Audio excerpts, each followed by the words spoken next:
Break પહેલા વાત અયોધ્યા નગરીની કરી। અયોધ્યામાં શ્રી રામની પ્રાણ પ્રતિષ્ઠાને ગણતરીના જ કલાકો બાકી છે અને સમગ્ર વિશ્વની નજર છે, ત્યારે દેશના ખૂણે ખૂણામાં લોકો અવનવી રીતે ઉજવણી કરી રહ્યા છે। આ અવસરે વલસાડના તિથલ દરિયા કિનારે પણ દિવાળીની જેમ ભવ્ય ઉજવણી કરવામાં આવી।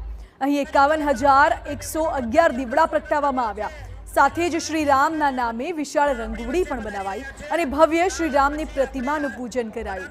આ ઉપરાંત શ્રી રામનું ધનુષ, બાણ અને સાથિયાની આકૃતિમાં પણ દીવડા મુકાયા। આ દરમિયાન નાણાં અને ઉર્જા પ્રધાન કનુ દેસાઈ, ડાંગના ધારાસભ્ય સહિત મોટી સંખ્યામાં હિન્દુ સંગઠનો તેમજ વલસાડ શહેરના લોકો જોડાયા તો હજારો દીવડા પ્રગટતા માહોલ ઝગમગી ઉઠ્યો અને ચારેય તરફ પ્રકાશ ફેલાયો। સાથે જ ફટાકડા ફોડતા આકાશ પણ રંગબેરંગી બન્યું।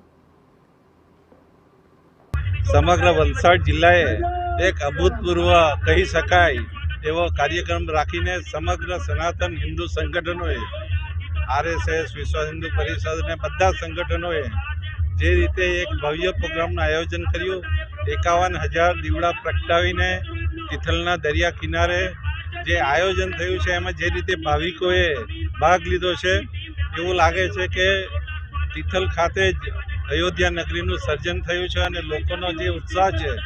હિન્દુ યુવા સંસ્થા અને વલસાડની દરેક હિન્દુ સંગઠનો, દરેક સંસ્થાઓ, NGO, મંડળો, સમાજ અને સામાજિક સમરસતાના ભાગરૂપે દરેક હિન્દુ સનાતન સમાજ આજે પધાર્યો અને આજનો આ કાર્યક્રમ બહુ ભવ્ય 51,000 દીપક પ્રજ્વલિત કરવાનો કાર્યક્રમ અને યજમાન તરીકે તિથલ ગામે અમને મોકો આપ્યો।